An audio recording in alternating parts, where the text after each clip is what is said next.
Good morning students. आज हम आप सब बच्चों के लिए स्टोरी राइटिंग का टॉपिक लेके आए हैं। स्टोरी को किस तरह से इजी लैंग्वेज में लिखना है वो आप लोगों को पता होना चाहिए। और आप सब बच्चे जानते हैं कि जो कहानियाँ होती हैं वो पुराने समय में होती हैं, इसलिए पास्ट टेंस को ध्यान में रखते हुए भूतकाल का कहानियाँ भूतकाल में होती हैं ज़्यादातर, इसलिए ज़्यादातर की 101% कहानियाँ पुरानी होती हैं, बनावटी होती हैं, या तो भविष्य में निर्माण करने के लिए या पुराना समय बताने के लिए। ठीक है, तो हम क्या करेंगे, आज स्टोरी लिखेंगे और ये कहानी आप लोगों ने पढ़ी हुई है। इसका नाम है द ग्रेप्स आर सो। क्या नाम है? The grapes are sour. अंगूर खट्टे हैं। अब ये कहानी जैसे कि आपके सामने आई है, आप इसे समझ गए हैं। ये कौन सी कहानी है? लोमड़ की, जिसे अंगूर प्राप्त ही नहीं हुए थे, है ना। तो हम इसको लिखेंगे और फिर इसको समझाते हैं आपको। बहुत इजी लैंग्वेज में मैं लिखूंगी। You have to note in your copies. 1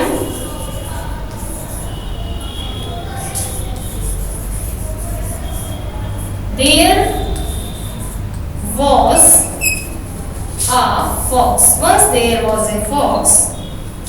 It was hungry. It was hungry. Hungry का मतलब क्या होता है? Hungry का मतलब होता है भूख लगना। वो भूखी थी। It searched for food. It searched for food. Search for food. Here and there. वो यहाँ वहाँ खाना तलाश कर रही थी। ठीक है, अब वो कहाँ पहुँच जाएगी? वो एक गार्डन में पहुँच जाएगी। It was going in a garden. वो एक गार्डन में पहुँच गई। There was a bunch of grapes. There was a bunch of grapes.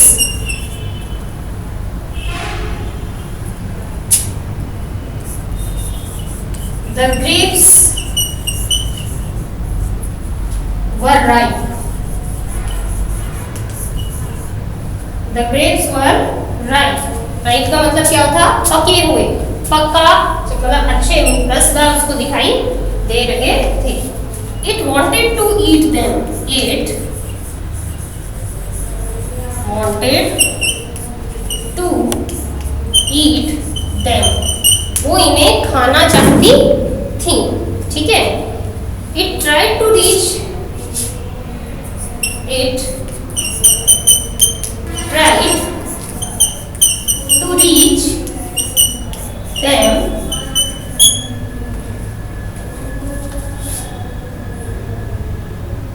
but could not. Them, but could not. लेकिन वो उन तक पहुंच नहीं पाई। आ गई आपको यहाँ तक बात समझ में? could not. It jumped again and again. It jumped again and again. It jumped again and again. वो बार बार उनको प्राप्त करने के लिए कूद रही थी, प्रयास कर रही थी, again and again, but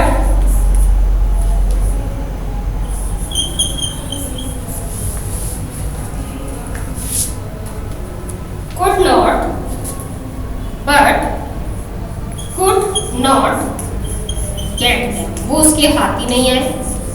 बहुत कोशिश करी उसने अपना प्रयास नहीं छोड़ा। वो बार बार कूदती रही। It was tired. Now it was tired. अब वो थक चुकी थी, अब उसकी हिम्मत ही नहीं कर रही थी। At last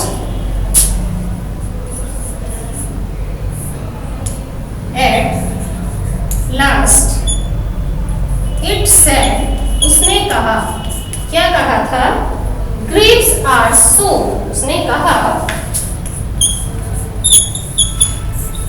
ग्रेप्स आर सूर, कि अंगूर तो खट्टे हैं, क्योंकि उसने बहुत प्रयास किया और उसके हाथ में नहीं आए, इसलिए उसे गुस्सा आ गया। I do not want to eat them, मैं इन्हें खाना ही नहीं चाहती। परेशान हो चुकी थी, उसके हाथ में नहीं आए। And it went away, and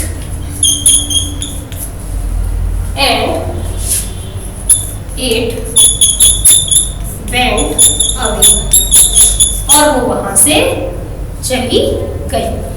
ये कहानी आपको ये बताती है कि देखिए, उसने लालच भी किया, बहुत कोशिश भी करी, लेकिन उसे वो चीज नहीं मिली। आप जब भी कहानी लिखें बच्चों, तो लास्ट में हमेशा इसका मॉरल लिखते हैं। मॉरल कैसे लिखेंगे? We have to write moral after complete our story. ठीक है, कैसे लिखेंगे? यानी इस कहानी से हमें क्या शिक्षा मिली? Do not try for those which are beyond reach. इसका मतलब do not try for those which are, जो चीज आपके मतलब की नहीं है, नहीं पहुंच सकते जहां पर आपको लगता है बियॉन्ड रीच, पहुंच से जो चीज बाहर है, उसके लिए फालतू में प्रयास नहीं करने चाहिए। अब एक बार हम इसे वापस से पढ़ते हैं, समझते हैं, देखते हैं। Once there was a fox, एक बार एक लोमड़ी थी। It was hungry, वो बहुत भूखी थी। It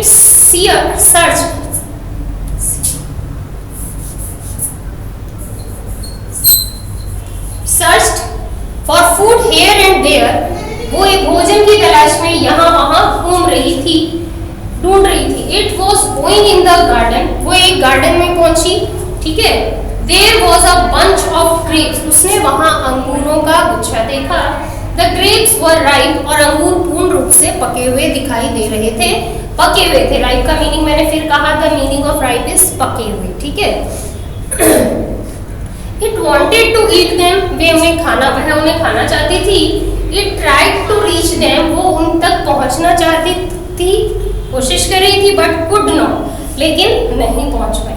It jumped again and again, वो बार बार कूदती रही, but could not get them, लेकिन उन्हें प्राप्त नहीं कर सकी। Now it was tired, अब वह थक चुकी थी। At last it said, अंत में उसने कहा, grapes are sour, अंगूर खट्टे हैं। I do not want to eat them, अब मैं इन्हें खाना नहीं चाहती। And it went away, और वो वहां से चली गई।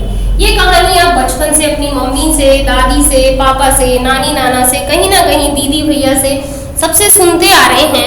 And you have to know how to write a story. देखिए, बड़ी क्लासेस में जाएंगे तो स्टोरी का पैटर्न थोड़ा और चेंज हो जाता है, लेकिन बड़ी इजी और आसानी सी लैंग्वेज में जैसे हमने सुनी है, बिल्कुल उस तरीके से हम इसे प्रेजेंट में लिख सकते हैं।